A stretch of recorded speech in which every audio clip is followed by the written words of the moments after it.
Bienvenidos a una nueva teleclínica de COVID prolongado en América del Sur. Este programa de teleclínicas de ECO, de la Universidad de la República y el Instituto Nacional de Infectología de la Fundación Osvaldo Cruz.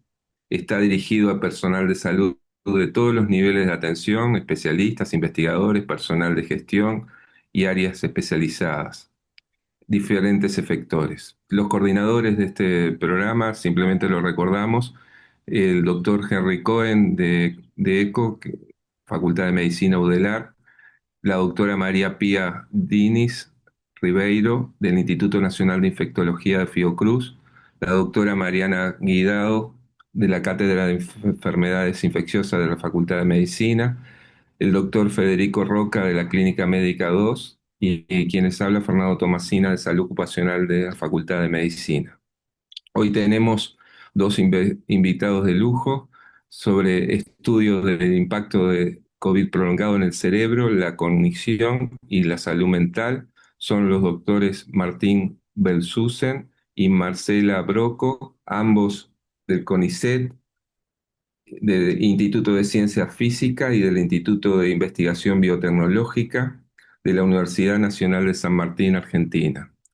Hoy tenemos entonces estos invitados y pasaremos a iniciar la teleclínica recordando algunos aspectos de funcionamiento logístico. Mantener la cámara encendida y el micrófono inhabilitado si no tiene la palabra. La actividad cuenta con traducción simultánea, español y portugués. Seleccione su idioma en el menú inferior, como muestra la imagen, y levantar la mano para solicitar la palabra o usar el chat. Invitamos entonces a los investigadores a hacer su presentación y luego tendremos la posibilidad de intercambiar este, con ellos y con los asistentes a la teleclínica. Gracias. Bueno, hola a todos. Esta va a ser una presentación sobre el estudio del COVID prolongado en el cerebro, la cognición y la salud mental. La vamos a estar dando yo, Martín Belsunce y Marcela Broco. Somos de la Universidad Nacional de San Martín y del CONICET. Eh, la vamos a dar en partes. Primero va a empezar Marcela, después voy a seguir yo y va a terminar Marcela. Así que bueno, Marcela, Bueno, ¿querés seguir? Dale. vale, sí. Bueno, gracias Martín. El trabajo se realizó además en colaboración con un hospital de acá de la región, del partido de San Martín, que es el Hospital Eva Perón, que también las profesionales médicas y de psicología, de los servicios de salud mental y de neurología son las personas que participaron del proyecto, que después lo vamos a mostrar en la etapa en la que participaron. El trabajo tuvo dos etapas, tiene, todavía no lo cerramos. En la primera etapa se reclutó a habitantes de la provincia de San Martín, de Buenos Aires, de la región San Martín, a partir de un financiamiento que había otorgado la provincia para un estudio neurocognitivo y de estructura cerebral. Ahí es donde inicia Martín el proyecto, haciendo evaluaciones cognitivas con los médicos del hospital y él analizando imágenes de cerebro, ¿no? De resonancia. Y en la segunda etapa me sumo ya con financiamiento internacional para evaluar sobre un grupo nuevo de pacientes y algunos de los pacientes de la primera etapa el impacto de la salud mental, y en esta etapa también se agrega el análisis de imágenes de PET, ¿sí? Así que bueno, un poco le vamos a contar lo que vienen de las dos etapas. El estudio es un estudio transversal, es decir, que reclutamos una sola vez a los pacientes. Se pudieron reclutar 165 pacientes con COVID persistente y 46 personas que no tenían síntomas de COVID, ¿no? Y voy a aclarar que nosotros ponemos controles ahí, pero bueno, no tenían síntomas de COVID prolongado, algunos habían tenido COVID, pero se habían recuperado.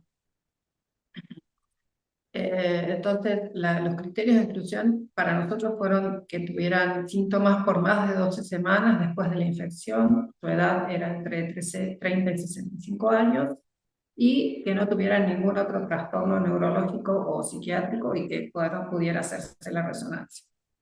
En todos los casos, los pacientes pasaban por la evaluación clínica y las pruebas cognitivas y tomamos las muestras de las imágenes, también muestras de saliva para medir los marcadores y muestras de pelo para hacer evaluaciones de los niveles de cortisol.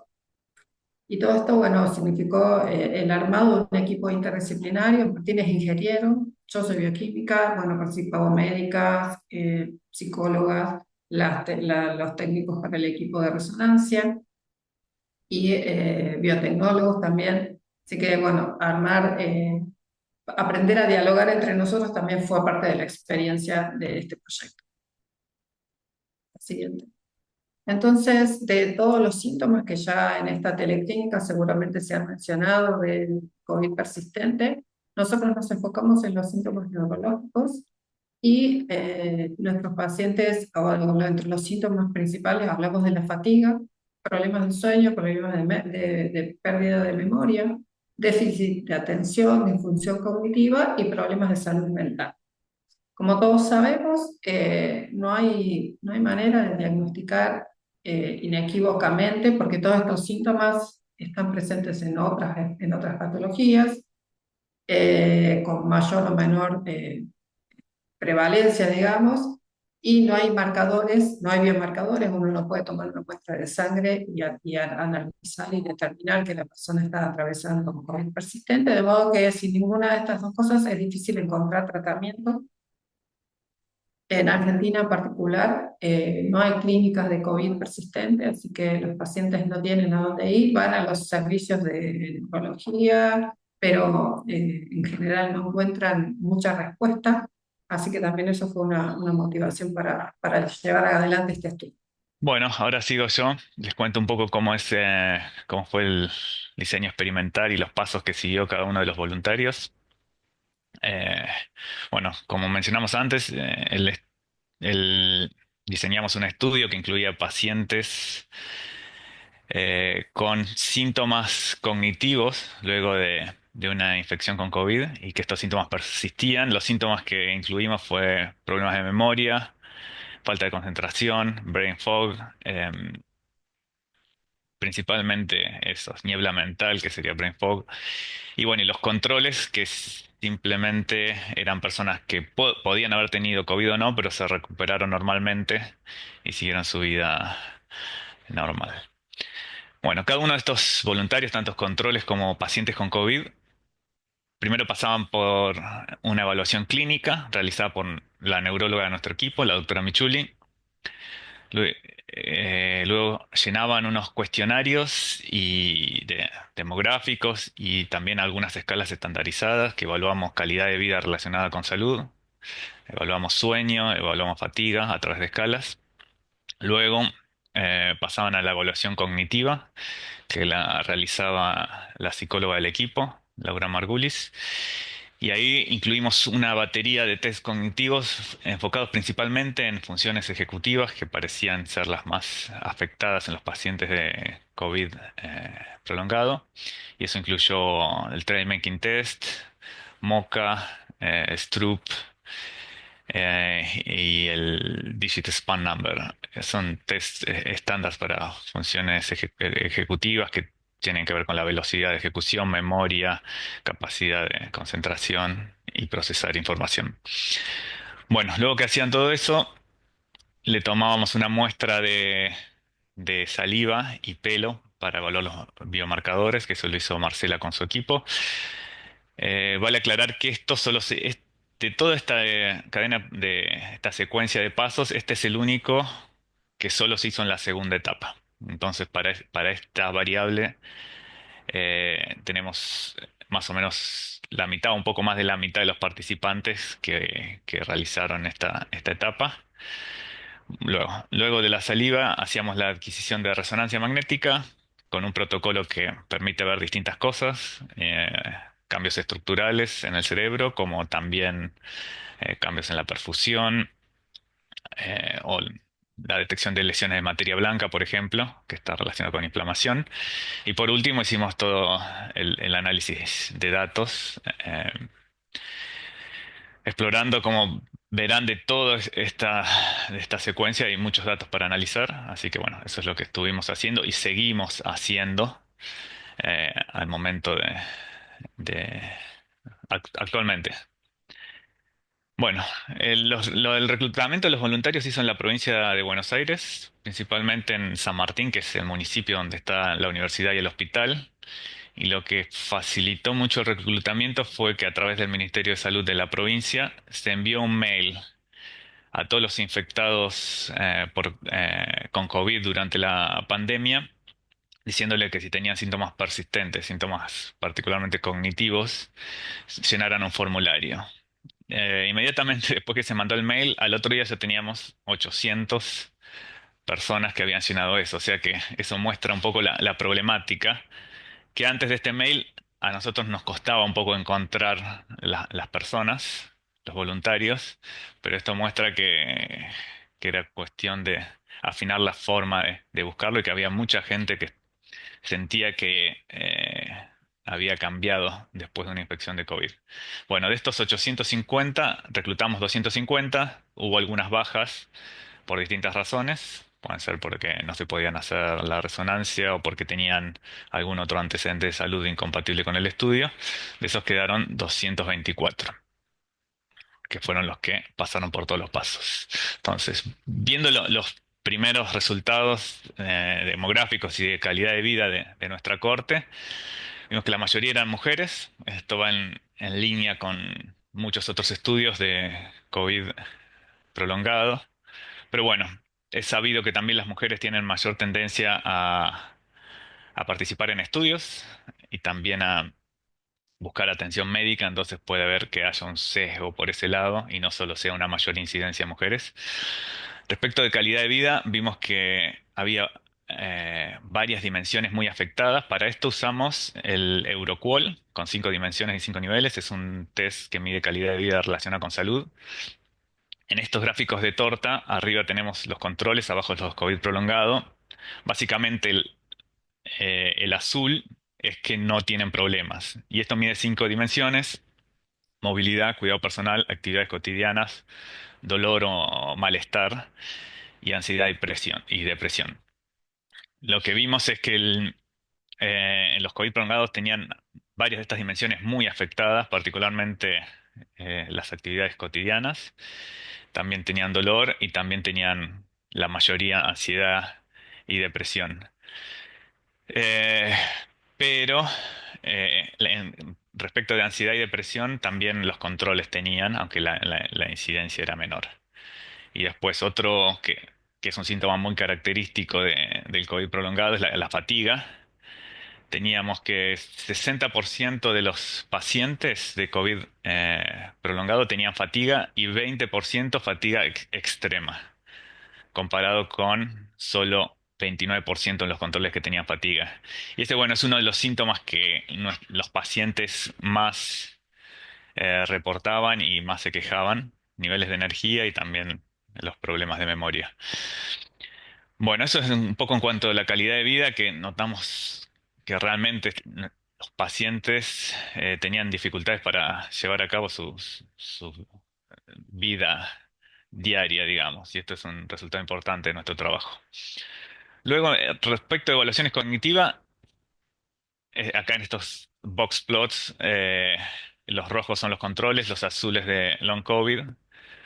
Todos los resultados están normalizados a baremos o escalas locales y no notamos un gran impacto en la performance cognitiva, excepto por un test que se llama Tray Making Test A, que está más relacionado con la velocidad de procesamiento visual y también coordinación. Ese fue el único test que notamos que estaba afectado. El resto no. Bueno, estos tests por ahí no son tan sensibles como para detectar pequeños cambios. Se usan más en etapas más avanzadas de deterioro cognitivo. Por ahí se puede hacer la razón en la que no vemos un correlato tan claro entre los síntomas de falta de memoria y concentración con la performance eh, en los test cognitivos. Luego, respecto de la adquisición de neuroimágenes, la hicimos acá en el CEUNIM, que es el centro de imágenes de nuestra universidad, que tenemos un escáner sisma de 3 teslas de resonancia magnética y un PET-CT. Y lo que medimos fue análisis morfológico. Esto sería medir el espesor y el volumen de la corteza cerebral en distintas regiones del cerebro. Para eso usamos herramientas computacionales que permiten segmentar, sería identificar las distintas regiones de la corteza del cerebro, obtener el volumen para cada uno de los individuos y así poder comparar si hay atrofia o cambios estructurales en los pacientes de COVID prolongado.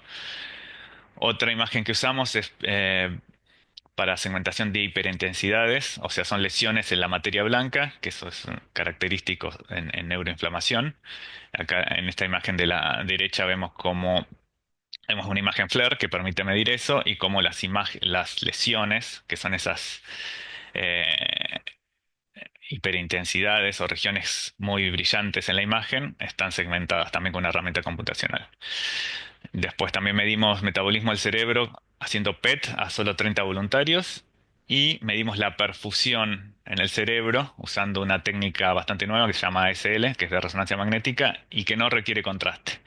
Y bueno, estas son también como las hiperintensidades nos interesaba por la neuroinflamación, la perfusión nos interesaba porque una de las hipótesis es que hay cambios vasculares, ¿sí? Microcoágulos, también causados por una respuesta del sistema inmune, y queríamos ver si esos lo podíamos medir con resonancia magnética.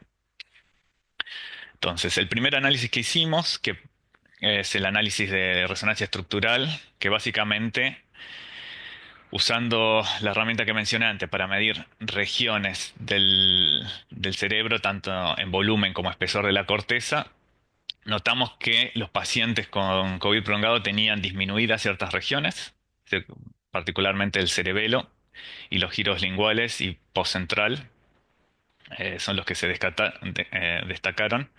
Entonces, en estos gráficos de caja, el rojo son los controles y vemos que el azul, que son los COVID prolongados, azul-verde, está disminuido, ¿sí?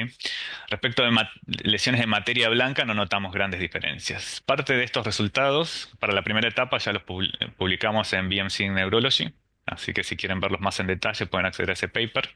Y acá en la imagen de arriba a la derecha están las regiones que mencioné, resaltadas con color para que tengan una idea.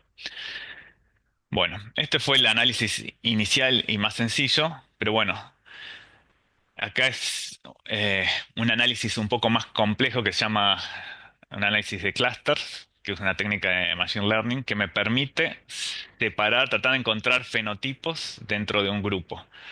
Básicamente lo que hace es medir a partir de las variables del estudio, que en este caso usamos los test cognitivos y las regiones estructurales del cerebro que estaban afectadas, permite separar dos grupos claramente y en esos grupos son, en estos gráficos de caja, son el uno y el 2, o sea, son los grupos COVID persistentes separados en dos grupos explicados simplemente por los datos, no separados por nosotros, sino el método automáticamente separa grupos que son muy similares. Y bueno, la cajita azul son los controles. Entonces, estos box plots, vemos distintas regiones del cerebro, y vemos que lo que hizo este algoritmo al separar automáticamente estos dos grupos es identificar un grupo que tiene atrofia y otro que no, otro que es comparable a los controles. Entonces esto por ahí nos habla de la heterogeneidad que hay en estos pacientes y dentro de nuestra cohorte encontramos un fenotipo que parece tener cierta atrofia o cambios estructurales más claros. Bueno, y estos clusters que caracterizados por los que les mencioné, también notamos que tenían una leve mayor incidencia en lesiones de materia blanca, a pesar de que cuando hacíamos toda la comparación de todos los COVID con los controles no había diferencia. Cuando separamos en estos clusters, sí había una leve mayor incidencia. Y también tenían una leve menor performance cognitiva, pero muy leve. Entonces acá pareciera que encontramos como un grupo más afectado neurológicamente que otro. Y bueno, por último, en imágenes, esta es un poco más complicada, es de perfusión, ¿sí? ASL es una técnica que me permite medir la perfusión en el cerebro de forma no invasiva. Las imágenes son muy ruidosas, entonces tiene un procesamiento que es bastante complicado, como lo vemos ahí arriba, muchas etapas. Y uno lo que llega son imágenes como las de abajo, donde uno ve en rojo las regiones con más perfusión. Y hay algunos trabajos anteriores que notaron algunos cambios en la perfusión, cosa que nosotros no, pero sí detectamos otra cosa usando una métrica que se llama SCOP, que es la varianza espacial de las imágenes. Esta técnica básicamente funciona magnetizando la sangre al nivel de cuello y midiendo esa sangre magnetizada que llega al cerebro. Entonces así se mide la perfusión sin invasión, sin un contraste invasivo. Lo que notamos es, lo que pasa es cuando esa sangre tarda más en llegar al cerebro, en vez de medirla en el tejido, o sea, se mide más en las arterias, en las venas. Entonces eso genera imágenes como las que vemos a la derecha. Si ven, hay voxeles hiperintensos y no es uniforme, no se ve que está el tejido con perfusión, sino se llaman artefactos vasculares, porque la señal no se mide en el tejido, sino en las arterias, significa que hay una demora en la irrigación. Y eso está relacionado, se demostró con otras enfermedades, con un problema vascular general, no una hipoperfusión en alguna región particular. Entonces, bueno, esto lo presentamos en el ICMRM, el Congreso de Resonancia Magnética Internacional, y nosotros notamos que los pacientes con COVID persistente tenían esta métrica más elevada, lo que significaría que potencialmente tienen una disfunción vascular. Y eso puede estar asociado con algunos de los síntomas algunos de los principios fisiológicos que mencioné antes, como disautonomia, microcoágulos, la barrera eh, hematoencefálica permeable. Esas son algunos de los principios que se estudian y que esta métrica podría estar relacionada con eso. Notamos diferencias significativas entre los dos grupos. Bueno, ahora tenemos una publicación bajo revisión respecto de esto. Bueno, ahora sigue Marcela explicando los biomarcadores. Bueno, gracias, Martín. Una cosa que surgió de la primera etapa es que cuando se analizaban los pacientes en términos de escalas de salud mental, había una gran incidencia de depresión y ansiedad. Se utilizaron escalas conocidas como PH-9 y GAT-7. Acá los rojos son los pacientes con COVID y tanto para depresión como ansiedad se veía mayor proporción de pacientes con estos problemas de salud mental. Así que eso también un poco nos dio para iniciar la segunda etapa y agregar ese paso que Martín mencionaba, que solo eh, que en la segunda etapa hubo un grupo de pacientes a los que solamente perdón, solo de ese grupo se tomaron las muestras de biomarcadores de estrés. Uno de los biomarcadores que se suele considerar como marcador de estrés es el cortisol, pero bueno, tiene sus problemáticas al tomar muestras de sangre por la variabilidad, por la incomodidad de la toma de la muestra y porque también varía con otras patologías, no solo con la exposición a un estrés. Entonces, una de las maneras de evitar el problema del cortisol en sangre es medir cortisol en saliva, que tiene mejor performance, o en pelo, que es algo que está haciendo un grupo acá de la Universidad de Buenos Aires, de la Facultad de Medicina, en el Hospital de Clínicas, y ellos han puesto a punto una técnica de medición en donde se toma una muestra de cabello desde la cabeza de la parte de atrás, que se supone que más o menos como el pelo crece aproximadamente 1 centímetro por mes, si uno toma los 3 primeros centímetros cercanos al cuero cabelludo y hace la medición de cortisol ahí, está testeando el nivel de cortisol de los últimos 3 meses. Por supuesto es un promedio del nivel de cortisol de los últimos 3 meses. Entonces nosotros con esa idea también tomamos las muestras de pelo y analizamos los niveles de cortisol. Acá tenemos la comparación entre el gráfico entre pacientes y controles. Y la verdad es que no encontramos primero diferencias entre los grupos. Está claro que hay una cantidad de pacientes mucho mayor que de controles, así que eso también afecta un poco el tratamiento de los datos. Y por el contrario, no encontramos ni siquiera una variación en el principio de que nos diera un indicio de que había mayores valores entre los pacientes. El valor de corte para esta técnica es de 180 picogramos de cortisol por miligramo de pelo, y nosotros en ningún caso encontramos un valor superior ni en pacientes ni en controles, con lo cual esta medición nos desilusionó un poco, no pensábamos que pudiéramos encontrar nada. Eh, Así que bueno, este no fue un camino por el cual pudimos avanzar. Por suerte, en paralelo habíamos tomado muestras de saliva. La muestra de saliva es mucho más amigable con el paciente y además nos evitaba tener que requerir un laboratorio para hacer la toma de muestra. Si se fijan, el esquema del diseño experimental era bastante complicado de todos los pasos que tenían que atravesar los pacientes. Entonces, tener que poder no depender del laboratorio también fue es lo que nos inclinó por el uso de saliva. Y en saliva nosotros medimos 3 proteínas que están relacionadas con el funcionamiento del sistema nervioso en términos generales, pero en particular están relacionadas con salud mental y con, por ejemplo, el neurofilamento está relacionada, los niveles de la proteína de neurofilamento en sangre estaban relacionados directamente con afectados en pacientes con COVID persistente. No había reportes de cómo esta proteína se iba a comportar cuando la midiéramos en saliva. BDNF es el factor neurotrófico del cerebro y está relacionado con salud mental, al igual que la proteína M6A, que es una proteína con la cual trabajamos nosotros hace muchos años. Es una proteína que participa del establecimiento morfológico de las neuronas y nosotros hemos observado, tanto en modelos animales como en muestras con pacientes, que esta proteína siempre está afectada cuando tenemos una persona que tiene estrés o que ha sido diagnosticada con un trastorno mental como depresión o ansiedad. De modo que era un candidato interesante para evaluar en esta muestra. La siguiente. Entonces, de nuevo se hizo un análisis de clúster, como mencionó Martín, para las estructuras del cerebro.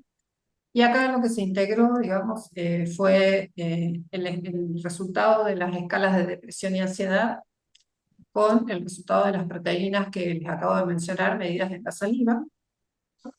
Y lo que encontramos es que, de nuevo, el grupo de pacientes se dividía en 2 grupos, ¿sí? Los grupos de pacientes son las 2 primeras cajas, la roja y la verde, y los azules son los controles. Y entonces veíamos que había un grupo que tenía o escalas similares a los controles y otro grupo de pacientes que tenía más incidencia de depresión y ansiedad. Y cuando uno miraba esas proteínas, las proteínas que habíamos medido en la saliva para estos 3 grupos, lo que encontramos es que la proteína que mejor se separó con estos grupos era BDNF, mientras que NFL y M6A no nos reportaban las mismas diferencias que las escalas, ¿sí? Y lo que veíamos es que los niveles de BDNF en la saliva estaban aumentados en los pacientes con mayor trastorno mental. Siguiente. Y por otro lado, se hizo un análisis también de clústeres con la evaluación cognitiva y los biomarcadores, y lo que encontramos es que, de nuevo, el TMTA, el test de velocidad ejecutiva, ¿sí? Separaba también 2 grupos, ¿sí?, de pacientes, y en esos grupos también veíamos que uno de los grupos que tenía más afectado la performance en esta prueba tenía también niveles reducidos de M6A. Esta era la proteína que nosotros la relacionamos directamente con salud mental. Es decir, que a través de este análisis de clústeres uno podía observar o tener algún indicio de que hay una población que tiene problemas de velocidad ejecutiva y asociada con algún marcador de salud mental. Y si recuerdan, esta es la prueba que también había estado vinculada con algunos rasgos o algunos marcadores de atrofia en distintas regiones del cerebro. ¿Sí? La siguiente. Bueno, y un poco para ir cerrando, entonces, lo que nos pasó cuando tuvimos el financiamiento internacional fue que nos pidieron que incorporáramos algo que se llama expertos en la patología, ¿no? O expertos de experiencia vivida, les llaman en Europa. En Europa hay varias asociaciones de pacientes, entonces, como este financiamiento venía de Europa, nos pidieron que incluyéramos pacientes en el desarrollo del proyecto, algo que no es frecuente porque en general los investigadores lo que nos pasa, lamentablemente, es que nos quedamos separados de lo que es la visión del paciente y acá por el contrario nos pidieron que incorporáramos, así que bueno, invitamos a algunos de los voluntarios a participar como consejeros o consultores sobre distintos aspectos del proyecto. Y bueno, tuvimos algunas reuniones y ellos al principio, antes de iniciar toda la toma de muestras y el diseño, nos ayudaron a rediseñar la serie de pasos. Como les dije, al paciente le tocaba estar más o menos 2 horas para cumplir toda la serie de pasos y ellos nos ayudaron a rediseñar ese camino para que no fuera tan incómodo para pacientes que realmente se sentían con malestar. Y por supuesto, como ellos también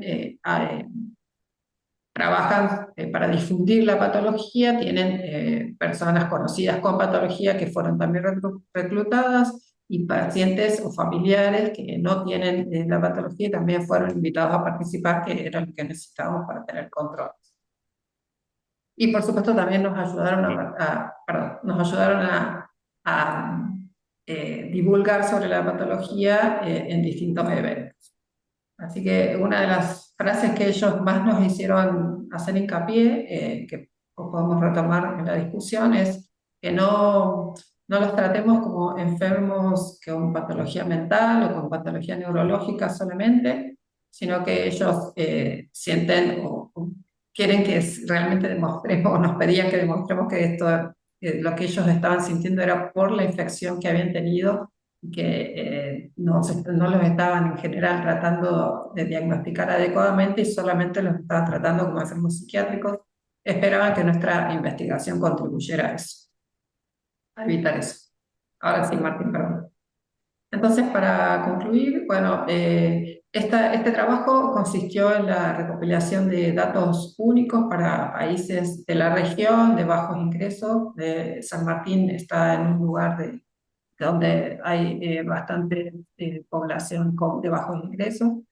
Y es una muestra bastante grande en el número de casos para imágenes de cerebro para COVID persistente también en Latinoamérica.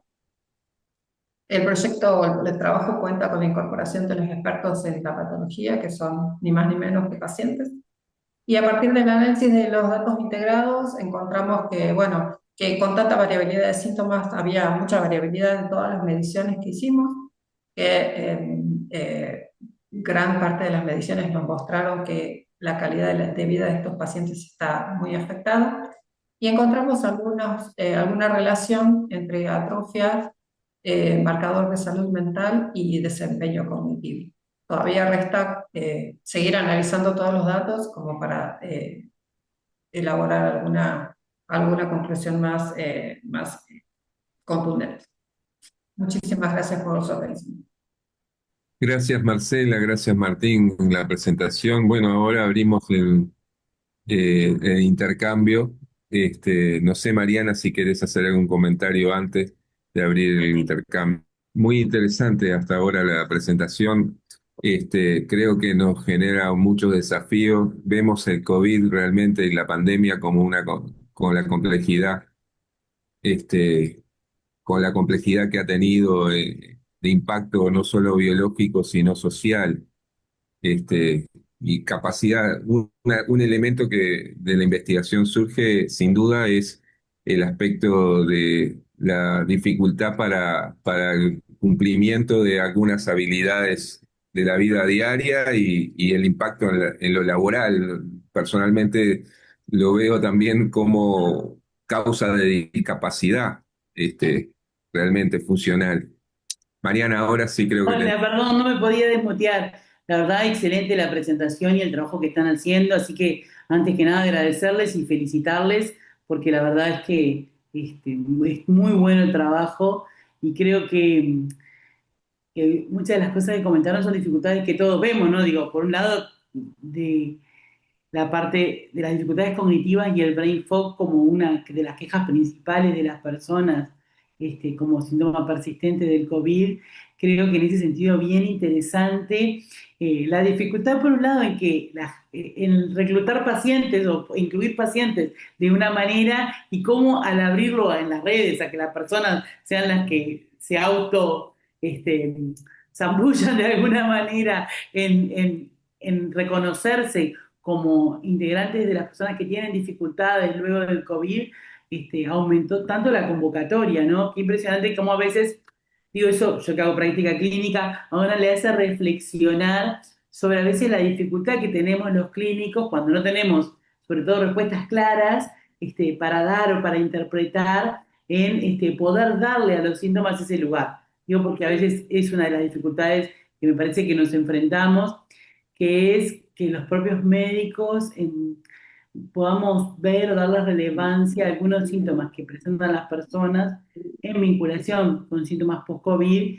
y sobre todo cuando al no tener un marcador específico, ¿no? Etcétera, que nos permita ser justamente muy seleccionadores. Entonces, como a veces eso hace que de alguna manera nos cuesta identificar a las personas que tienen quejas cognitivas o dificultades, porque según lo que entendí, no sé si estoy en lo correcto, fue como un cambio brusco a la hora de pensar en la inclusión de personas, la parte, bueno, de alguna manera, autoselección en el sentido de, bueno, cumplo este criterio, puedo participar en este estudio, fue así, ¿no?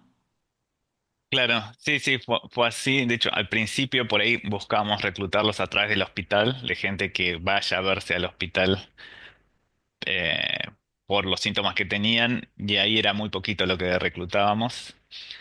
Pero cuando les llegaron los mails a la mayoría de las personas, y es lo que nos decían después, que por ellos sentían que habían quedado con alguna secuela, problemas de memoria, concentración, pero como que no sabían a dónde ir, ni qué hacer, ni lo identificaban como que por ahí ni siquiera tenían en claro que estaba el concepto de COVID prolongado. Simplemente sabían que su vida había cambiado después de haberse infectado con COVID y lo que decían, no volvimos a ser los mismos, básicamente.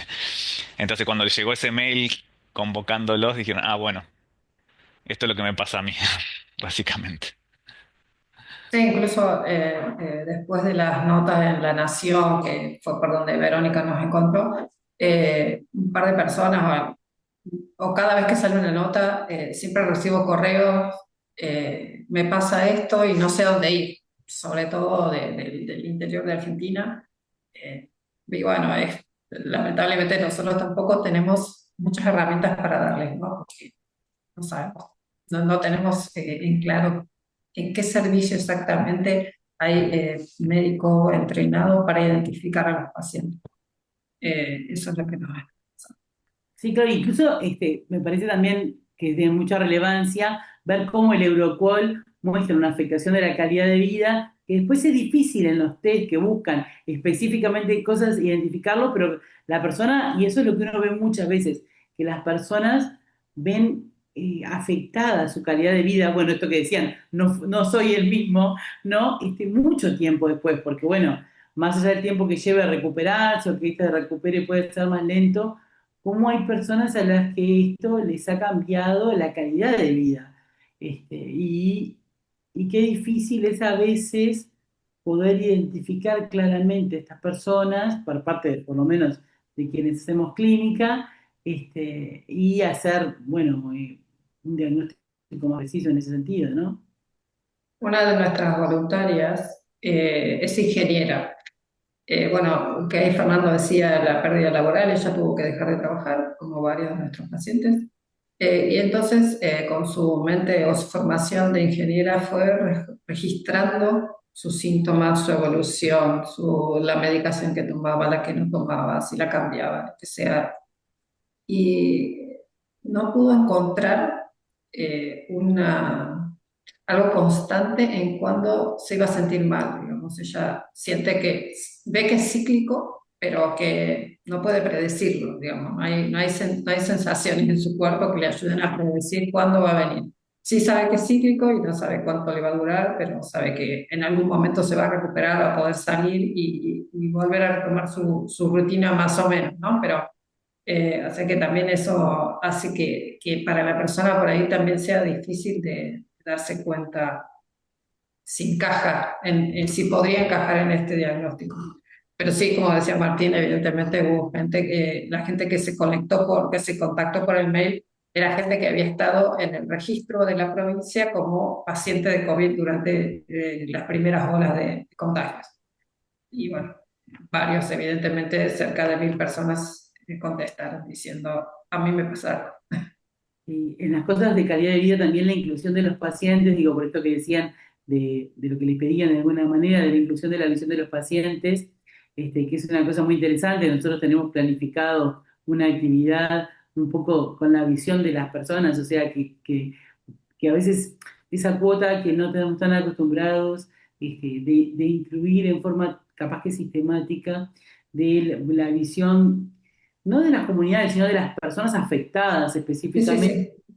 sí. La verdad que no sé cómo lo han llevado ustedes. No, yo particularmente no estamos habitualmente acostumbrados, y si bien tenemos trabajo con las comunidades y eso, no estamos acostumbrados a ponerlos a incluirlos en la planificación, por ejemplo, de la investigación o en la interpretación de los resultados. No sé ustedes en qué parte es que estaban en la parte de inclusión de personas que padecían COVID prolongado en esta etapa de la investigación. Bueno, fue un desafío para nosotros también, fue la primera vez que hacíamos esto. Entonces, como nosotros los incluimos en la segunda etapa, medio que el diseño del estudio ya estaba hecho, pero nos reunimos con ellos, le comentamos cuáles eran las etapas del estudio que le parecían. Alguna del feedback que nos dieron es que la evaluación cognitiva sea más al principio, porque ellos se fatigan más, por ejemplo. Entonces era mejor hacer la evaluación cognitiva primero y después la resonancia. Esas fueron algunas de las cosas que obtuvimos de ellos. Y después cuando teníamos algunos resultados, los hablábamos con ellos para que nos den su opinión. Y por ejemplo, ahí cuando surgió lo que comentó Marcela de que veíamos que muchos tenían en las escalas de ansiedad y depresión indicios de ansiedad y depresión, también querían que no los encajemos en que esa era la razón por la que se sentían o fatigados o con menos funcionalidad. Esa no era la razón y ese era el feedback que nos daban. Y bueno, y después obviamente cada paciente tiene su visión y a veces es difícil eh, conectar o que nuestros resultados, o sea, la ciencia, a veces no coincide con los que ellos esperaban, pero bueno, nosotros nos guiamos por eso y simplemente le explicamos qué es lo que hicimos y cómo lo medimos. Pero bueno, eh, fue, fue una experiencia nueva y fue bastante desafiante. No sé, Marcela, si quieres comentar algo más de esa Sí, parte. eso fue, a ver, en las capacitaciones que recibimos como parte del financiamiento, nos decían de incluir pacientes desde la etapa cero, o sea, ellos hablan de co-creación y es algo que está bastante aceitado para Europa. Hay asociaciones de pacientes para distintas patologías. Acá en Argentina, y supongo que en Uruguay puede ser parecido, en Brasil más o menos, la urgencia hace que uno eh, dedique fondos de las investigaciones a pagar los reactivos, a pagar los servicios de imágenes y la inclusión de las personas, de los pacientes, supone destinar financiamiento para eso también, ¿no? Y es algo a lo que no estamos acostumbrados y por supuesto no tenemos financiamiento, con lo cual la inclusión es voluntaria, honoraria y si el paciente tiene ganas, ¿no? Eso es... y bueno, eso sin duda te deja una parte de la investigación sin mirar. Pero sí, sin duda fue desafiante, pero creo que ya no puedo mirar una investigación escindiéndola del paciente. Ahora ya está. Me parece que haré lo posible para incluirlos cada vez que pueda. Bueno, qué bueno.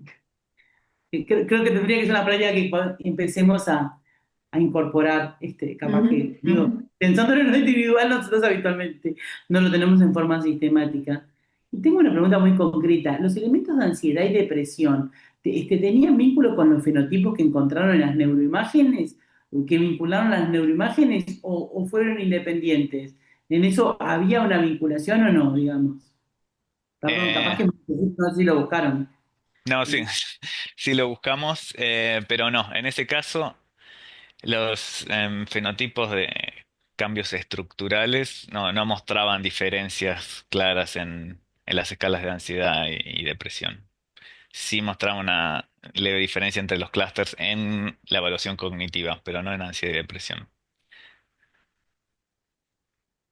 También es cierto que, como mostraba Martín, entre los controles, la incidencia de ansiedad y depresión no era cero o cercana a cero. Entonces, también ahí eso también embarra y confunde. Si bien se hicieron análisis para separar eso también, pero bueno, es cierto que nuestro grupo control era sin síntomas cognitivos, no sin síntomas de salud mental. Es Claro. difícil tener así una población sin síntomas de salud mental. Sí, sin duda. Más después de la pandemia. Bien, bien interesante y bien desafiante, además, el planteo de la respuesta social, digamos, desde el punto de vista de los servicios de salud, es decir, cómo los sistemas también tienen en cuenta este tema. Eh, el paciente en general lo vive como un problema individual cuando es un problema colectivo y las respuestas sociales no están en general pensadas de esa lógica. A mí me pareció muy interesante este tema de la participación del usuario. Nosotros en salud ocupacional necesariamente decimos no podemos hacer investigación sin participación de los propios trabajadores. Es casi un principio básico, pero no es tan frecuente en la investigación clínica o en la investigación básica o translacional. Eso es real, Sí. pero Eh, importante. el agente financiador es la Organización Internacional del Cerebro y ellos, si bien se enfocan en todas las áreas de patologías del cerebro, del desarrollo del cerebro, digamos, de la fisiología normal, el financiamiento era especialmente para salud mental, en donde hay una vacancia enorme en los presupuestos mundiales para atender los casos de salud mental y la investigación. Entonces estaban muy interesados en que los pacientes participaran para darle la mirada más inclusiva posible a las investigaciones. Que eso se suponía que tenemos que presupuestar, digamos, la inclusión de los pacientes dentro del financiamiento. Así que eso me pareció una iniciativa interesante para que nosotros lo pudiéramos tomar. Sí, sin duda que es muy interesante. Y retomando un poco lo que reafirmaba Martín, que los pacientes no quieren ser encasillados como pacientes de salud mental porque tienen una baja calidad de vida, ¿no? Creo que por un lado, digamos, el trabajo del análisis de la perfusión que mostró Martín, que muestra que la disfunción vascular es bastante posible como causa de la patología, sería una de las explicaciones del déficit cognitivo, ¿no? En estos pacientes. Y ahora hay una publicación, no sé si la conocen, que se llama The Sick Times, que hace divulgación, ¿sí? Es una publicación de Estados Unidos digital, que hace divulgación sobre el long COVID. Y bueno, ahora recientemente sacaron un trabajo en función de un trabajo original publicado en donde o advierten sobre tratar de no diagnosticar a los pacientes con COVID prolongado como pacientes con disfunción neurológica funcional por justamente los problemas vasculares que se ven en pacientes con COVID como probable causa de la disfunción cognitiva. Y me parece interesante pensar en eso, digamos, en que hay realmente aspectos neurológicos causando todo este cuadro que uno ve en el paciente, ¿no? Para no dejarlos ahí. Claramente, hay elementos de organicidad, de alguna Exacto. manera, y de funcionalidad, del sistema nervioso central. Y eso de alguna manera aleja un poco la idea de que es un problema individual, por eso decía psicológico, entre comillas, que Claro. que además estigmatiza aún más la situación de la persona que se encuentra impedida de poder desarrollar tareas. Vuelvo a insistir, en lo social y en lo laboral, sin duda. Sí. Y, y es un desafío justamente los aportes de la investigación. Yo le comentaba al inicio la importancia de la investigación, básica, translacional, clínica, para generar conocimiento también desde el sur. Así que eso, la otra felicitación al grupo de investigadores de la Muchas gracias. Universidad de San Martín. Muchas gracias. Gracias. Mariana, Ah, no, muy buen trabajo, muy buena desde muchas perspectivas. Les agradecemos mucho la presentación y la disposición.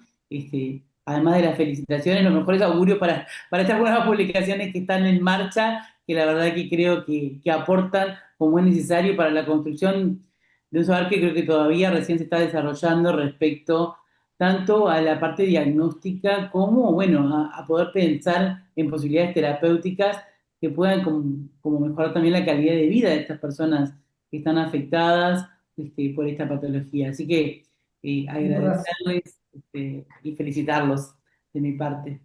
Bueno, muchísimas gracias. Y bueno, parece súper interesante la teleclínica esta, que supongo que tendrá después más datos para aportar para los pacientes. sin duda, sin duda.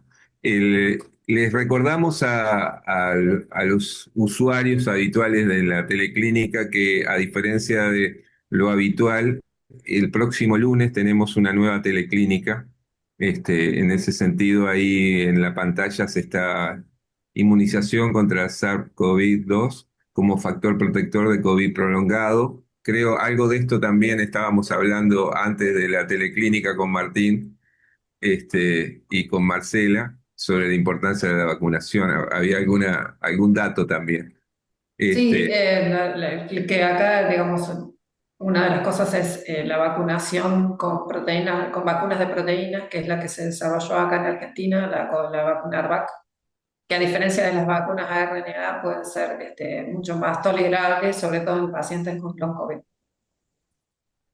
Sí, y otro dato que no mencionamos en la presentación es que la mayoría de nuestros pacientes con COVID prolongado no estaban vacunados a la hora de su infección. Aproximadamente el 75% de nuestros pacientes de COVID prolongado no estaban vacunados cuando se infectaron y la mayoría fueron de las primeras cepas al inicio de la pandemia. es un dato fuerte ese que estás mencionando, Martín. Muy fuerte. Sí, sí. Por las estrategias en salud pública, porque también tenemos que pensar la prevención, tenemos que pensar el diagnóstico, tenemos que pensar el tratamiento, como decía Mariana, pero la prevención me parece que sigue siendo una estrategia básica y la vacunación como elemento importante de prevención del COVID prolongado. No, Y y de hecho, probablemente también fue más grave el COVID o más sintomático. Digo, porque eso sí se ha visto en varios trabajos, como eso aumenta también la probabilidad luego de COVID prolongado, ¿no? Digo, porque antes de la vacunación fue cuando vimos los casos más sintomáticos y más graves, sobre todo. sí. De hecho, fue un dato que nos sorprendió como nosotros el estudio lo iniciamos ya relativamente tarde respecto a la pandemia, esperábamos ver gente más reciente, pero cuando empezamos a analizar los datos, nosotros les preguntábamos cuándo se infectaron por primera vez, si habían estado vacunados cuando se infectaron y una serie de datos, encontramos que la mayoría ya llevaba 2, 3 años con estos síntomas y que se habían infectado sin vacunación. Que eso Bien, bueno, muchas gracias nuevamente a todos y a todas. y nos vemos el próximo lunes con el tema inmunización. Gracias. Bueno, Chao, gracias a Hasta ustedes. gracias. luego, gracias por la Chao. invitación.